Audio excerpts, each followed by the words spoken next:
sure to go up and view it on our third floor if you haven't already. This show will be open through June 25th. If you enjoy programs like today's Artist Talk, I hope you'll join us this coming Thursday, March 23rd at 6:30 p.m. for the third and final program in our Bridges Not Walls discussion series titled Women in the Arts. This program will be a panel discussion featuring Sacramento artist Catherine Lemke-Waste, the president of American Women Artists, Texas-based painter Donna Howell-Sickles, and LA-based interdisciplinary artist Nicole Hebron, who will all be in conversation about issues facing women artists today, including the continued lack of equity of inclusion in museums and galleries. With these three dynamic and fascinating artists, this is sure to be a fun and enlightening conversation. So I hope you'll join us this coming Thursday at 6:30 right here. At this point, I'd like to ask everyone to silence any cell phones or electronic devices you may have. Today's program will last approximately 1 hour.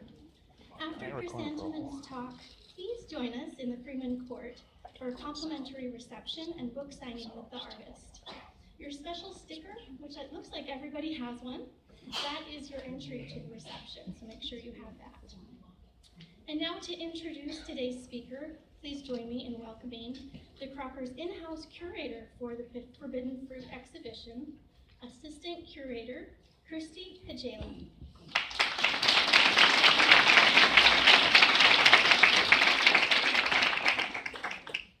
First, thank you to Erin Dorn and our Education Department for bringing us this wonderful program.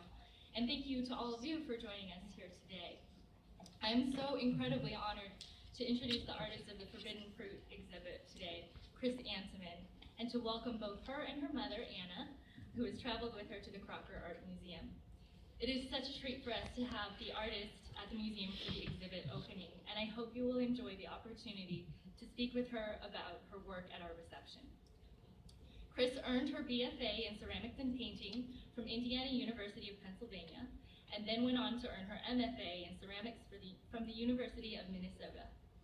In addition to being hand-selected by the then CEO of Meissen, Dr. Christian Kurtzka, to be an artist-in-residence at Meissen in 2011, which she's going to tell you more about today, Chris was awarded an NEA-funded residency at the John Michael Kohler Art Center in 2005, and was first-place winner of the prestigious Virginia A. Group Grant in 2010.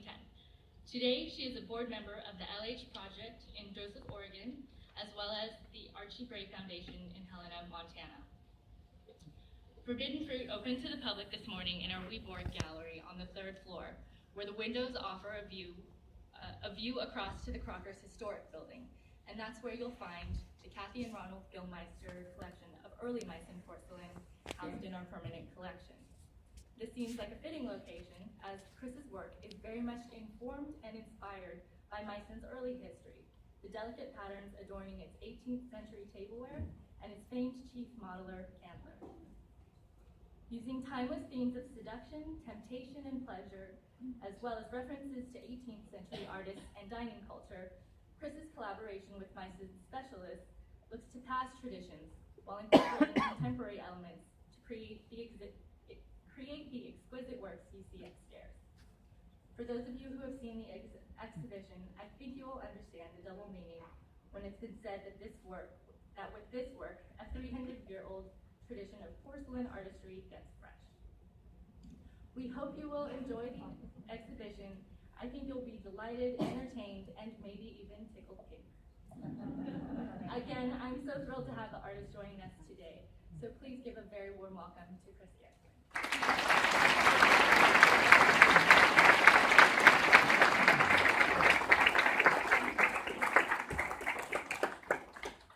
Good afternoon, everyone. Of course, I have to give a huge thank you to the Crocker and to the director, Lyle Jones, and associate director, Scott Shields, who about a year and a half ago had a conversation with me about having the Forbidden Fruit come to the Crocker, and it was really almost against all odds, excuse me, that we were able to find a slot for it, and I feel like the luckiest girl in the world to get that gallery space. It really, for those of you who've seen it, I think it was made for the pieces for the space. And I'm totally in love with the color. But really the one who I have to thank the most is Christy Hajela. Without her tireless help and countless emails to myself and to Maizen, organizing every little detail, this show wouldn't have gone off the ground or looked so beautiful. So thank you, Christy. You really got it.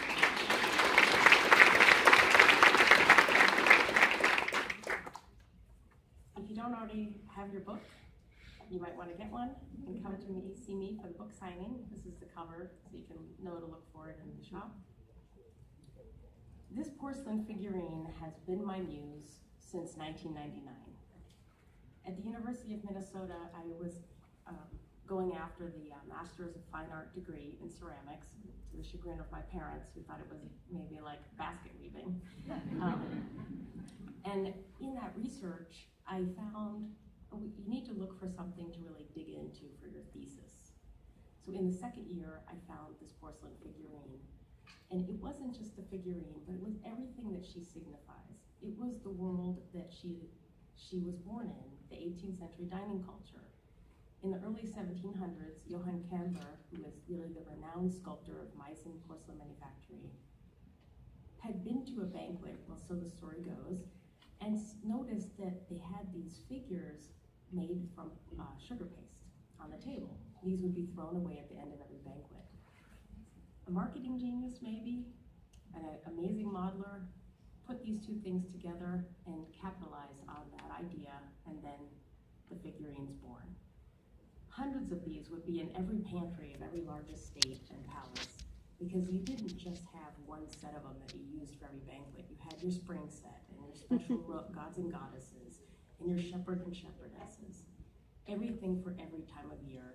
And alongside these would be sugar gardens, sugar fruits and flowers, beautiful temples, first made from wood, wax, and some sugar elements, and later in porcelain. This is the world that I've been really capitalizing on with my work since then and building up slowly.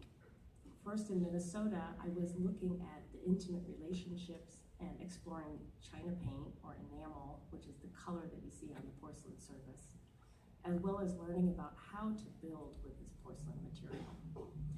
And porcelain is the finest material in the ceramic vocabulary. It shrinks the most. That's why you have the problems. It also has the finest particles, and I think of them as slippery. It can be like building with cream cheese. So in the beginning, these pieces were small. I was doing everything with either small hand-built parts or very, very simple press molds, and running around collecting things from thrift stores and looking for this world that this figurine had become. These are all ceramic decals. The ceramic decal process is a silk-screened overglaze or enamel that's applied to something like a sticky surface. They're kind of like those temporary tattoos. And then you apply it to the surface and that's fired on. These allowed me to cut and paste and explore different ideas. Right after graduate school, I received a residency at the Archie Bray Foundation in Helena, Montana, 2-year long-term residency.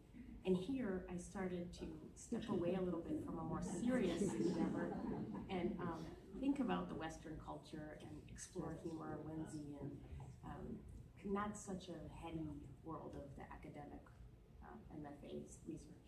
Oh, that's funny. Yeah, how was that relationship with horse and cowboy? Gender roles were something that kept coming up because this figurine seemed to be teaching women how to be women, how to dress, how to sit, how to be poised, how to dance, the things that were acceptable. And I was trying to kind of break against these a little bit and play with these gender roles and always the domestic scene, what's happening in the domestic scene. So much as one can go. Yeah.